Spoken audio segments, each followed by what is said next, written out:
Star plus पर telecast होने वाला टीवी सीरियल शादी मुबारक की कहानी आज रात के एपिसोड में होने वाली है बेहद इंटरेस्टिंग। आज रात के एपिसोड में आप देखेंगे कि किचन में प्रीति जूही के साथ समोसा और काजू कतली बना रही होगी उन लोगों के लिए जो प्रियंका को शादी के लिए देखने के लिए आएंगे। खाना बनाते बनाते यहाँ प्रीति जूही से ये पूछेगी कि आखिर प्रियंका कुसुम जी यानी कि अपनी माँ से हमेशा इतनी उखड़ी उखड़ी क्यों रहती है। जूही यहाँ पर सारी सीक्रेट बताएगी और कहेगी कैसे बचपन में कुहू की माँ यानी कि उनकी सास बीमार थी और इसीलिए उन्हें वहां पर किसी मदद के लिए भेजना था और जूही ही थी वहां पर सबसे बड़ी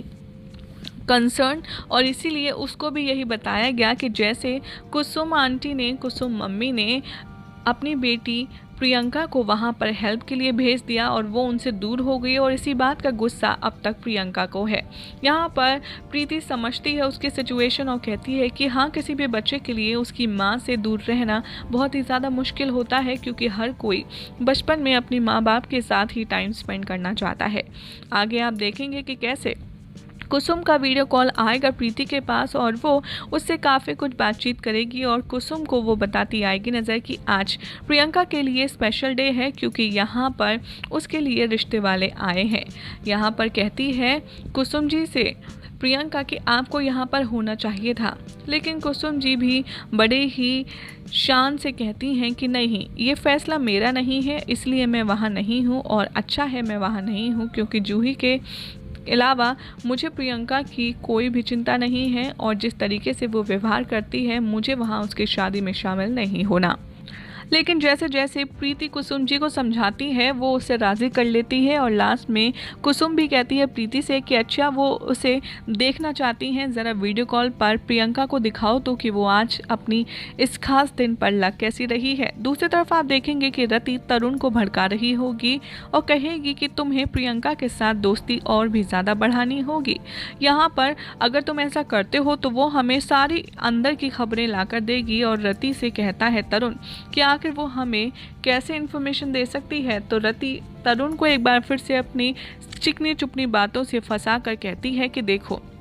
अगर तुम प्रियंका के नज़दीक जाओगे और उससे थोड़ा रिश्ता बनाओगे तो वो हमें बता देगी कि कैसे चंदा उसे प्रमोट भी कर देगी अगर ये वाला काम प्रियंका ने कर दिया। अगर उसने मम्मी जी की सारी प्रोजेक्ट की फाइलें हमें ला कर दे दी तो हमें उनका प्लान पहले ही पता चल जाएगा और उसकी जॉब तो जाएगी ही, लेकिन मेरा प्रमोशन चंदा मैम की टीम में कंफर्म हो जाएगा। जैसे तैसे तरुण थोड़ा कन्विंस होता है, लेकिन फिर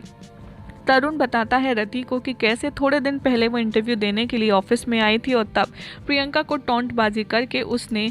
उसे बहुत ज़्यादा इंसल्टेड किया था। रति कहती है कि हाँ, मुझे तुम्हारी स्मार्टनेस बहुत अच्छी लगती है, लेकिन तुम जितने स्मार्ट हो उतना एक्ट भी किया करो। यहाँ पर रति कहती है कि देखो, प्रियंका के दिल में तुम्हारे लिए हमेशा से एक सॉफ्ट कॉर्नर है और मुझे यकीन है कि अगर तुम पहल करोगे तो वो कुछ मना नहीं करेगी। दूसरी तरफ कुसुम के घर पर प्रीति दिखाती है कुसुम को कि कैसे प्रियंका और अमित यानी कि वो आने वाला लड़का जो शादी के लिए आया होता है वो बैठकर आपस में बातचीत कर रहे होते हैं और प्रीति कितनी ज़्यादा खुश होती है कुसुम जी को ये दिखा कर कि प्रियंका कितनी खुश है। प्रीति और कुसुम दूसरे रूम में बात कर रहे होते हैं कि क्या रिश्ता पक्का हो गया। तभी प्रीति को सुनाई देता है कि वो दोनों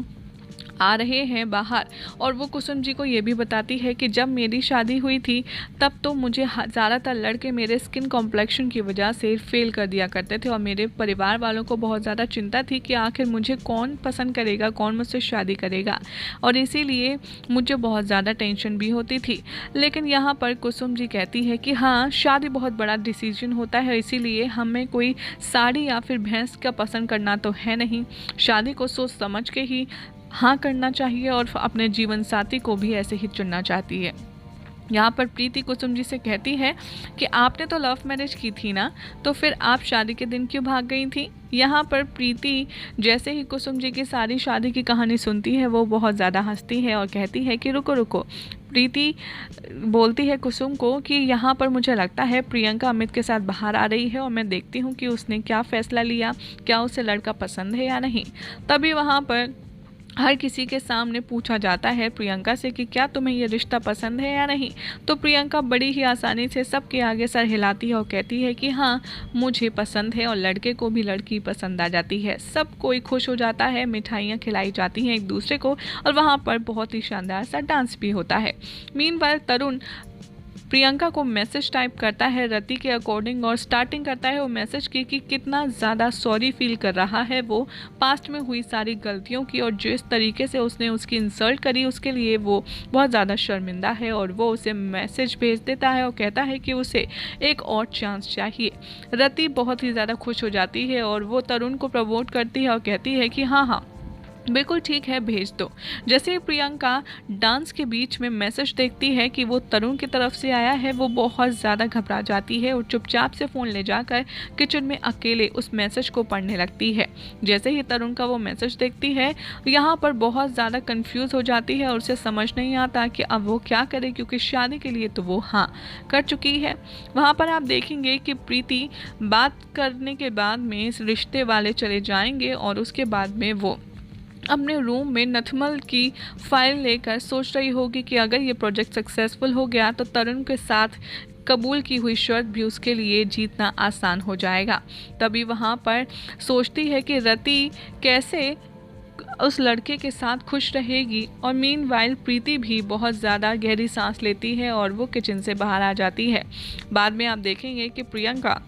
यहाँ पर येस और नो टाइप करती है, लेकिन वो बाद में अपना जवाब डिलीट कर देती है क्योंकि उसे नहीं समझ आता कि आखिर उसे कहना क्या है। वो जैसे किचन से बाहर आती है थोड़ी फ्रेश हवा लेने के लिए, तभी तरुण का कॉल आ जाता है। प्रियंका घबरा जाती है और प्रीति में जाकर टकरा जाती है। जैसे ही प्रियंका देखती है कि सामने तरुण की माँ प्रीति है, उसे बहुत ज़्यादा घबराहट होती है और वो पैनिक होकर के फ़ोन को वहीं पर छोड़कर जाने लगती है क्योंकि प्रीति को नहीं समझ आता वो क्या करे। लेकिन अब देखना होगा काफ़ी इंटरेस्टिंग कि जब तरुण ने अपनी चाल चल दी है तो क्या प्रीति इस चाल को समझ पाएगी या उसे आखिरी मौका दोबारा देगी और उसके साथ और उसके सामने फिर से इंसल्टेड करवाएगी अपनी ईगो को। ये सब कुछ देखना होगा बेहद इंटरेस्टिंग।